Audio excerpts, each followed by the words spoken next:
அண்ணே ஒரு சினிமா படம் ஜவான் ஓடுதுண்ணே, விஜய் சேதுபதி அண்ணே நல்லா நடிச்சிருக்காரு, விஜய் சேதுபதி அண்ணே அதில் வந்து வில்லனா அருமையாக நடிச்சிருக்காரு. அதை போய் நான் உட்காந்து பார்க்குறேண்ணே. எனக்கு வந்து சப்டைட்டில் இல்லை, நான் வந்து ஹிந்தியில் தான் பார்க்க வேண்டியது இருக்குன்னு வச்சுக்கலாண்ணே.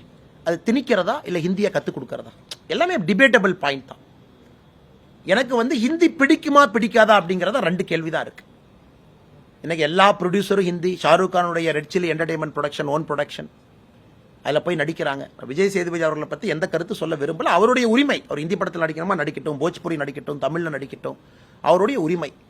பட் கருத்து சொல்லும் பொழுது என்ன ஆகுனாங்கன்னா, அது ரெண்டு பக்கமும் பார்க்கக்கூடிய கருத்தாக ஆயிடும். உதாரணத்திற்கு இன்னைக்கு தமிழ்நாட்டுக்கு ஏன் கொஞ்சம் இன்வெஸ்ட்மெண்ட் குறைவாக வருதுன்னா, இப்போ நிறைய north Indian companies all India ஃபுல்லாக ரெக்ரூட் பண்ணுறாங்க.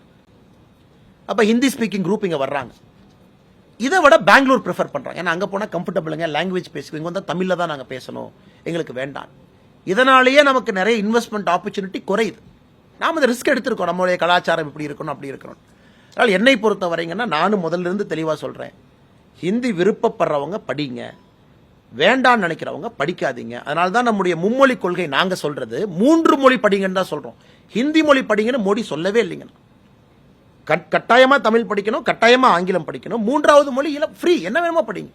ஒசூர் பக்கம் போனால் கன்னடம் படிக்கிறாங்க, கோயம்புத்தூர் பக்கம் போனால் மலையாளம் படிக்கிறாங்க, தெலுங்கு நிறைய பேர் தமிழ்நாட்டில் இருக்கிறாங்க, அவங்க தெலுங்கு படிக்கிறாங்க. அதை போய் நாம அவங்களை கையை பிடிச்சி நிறுத்தி படிக்காதீங்கன்னு சொல்ல முடியுமா? பாரதிய ஜனதா கட்சியினுடைய கருத்துல, விஜய் சேதுபதி கருத்துக்கு நான் கருத்து சொல்ல விரும்பலீங்கன்னா, எங்க கருத்து 3 மொழி, 4 மொழி, 5 மொழி படிங்க, பிடிச்ச மொழி படிங்க. நாளைக்கு நீங்க குளோபல் சிட்டிசன். வெறும் 2 மொழியில எங்கேயும் போக முடியாதுங்கண்ணா, எங்கேயும் போக முடியாது. 3 மொழி 4 மொழி வேணும். ஹிந்தி பிடிக்காதா படிக்காதீங்க, பிரெஞ்சு படிங்க, ஜெர்மன் படிங்க, ஐரோப்பிய நாடுகளில் போய் இன்வெஸ்ட் பண்ணுங்க, வேலை பாருங்க. அதனால் விஜய் சேதுபதியோடைய கருத்தை கருத்தா பார்க்குறேன். இங்க யாருமே திணிக்கல. யார் திணிக்கிறாங்கன்னா, ஹிந்தி எங்கே? மும்மொழி கொள்கைங்கிறது என்னன்னா, 3வது மொழி ஆப்ஷனல், யாரும் திணிக்கல. அதே நேரத்தில் விஜய் சேதுபதி அவங்க ஹிந்தி படத்தில் நடிக்கலாமா, ஹிந்தி ப்ரொடியூசர்ட்ட சம்பளம் வாங்கலாமா, அது அவருடைய விருப்பம், அவருடைய கொள்கை.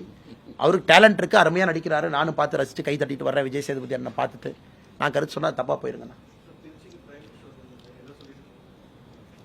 ஒரே ஒரு கேள்வி மட்டும் கேட்டுட்டு போனார். நான் போகும்போது காலையில் எல்லாம் சுத்தம் பண்ணீங்களே, எவ்வளோ டன் குப்பை எடுத்தீங்கன்னு கேட்டார். நான் சொன்னேன், சார் 7.1 டன் எடுத்திருக்கோம்னு. சரி நன்றி வணக்கம்னு கிளம்பிட்டேன். அவருடைய ஒரே ஒரு இது என்னன்னா, ஸ்வச்ச பாரத், தூய்மை இந்தியா, அதான் அவருடைய கவனம். ஏன்னா காலையில் கட்சிக்காரங்க பெரிய லெவலில் பண்ணியிருந்தாங்க, அது பிரதமருடைய கவனத்துக்கு போயிருக்கனால கேட்டாங்க, குப்பை எவ்வளோ எடுத்தீங்க, எவ்வளோ குப்பை இன்னைக்கு எடுக்க முடிஞ்சதுன்னு.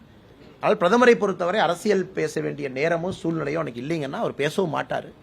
அவருடைய நோக்கம் ஸ்வச்ச பாரத்தை இன்னும் கொஞ்சம் ஆழமா பண்ணணும்.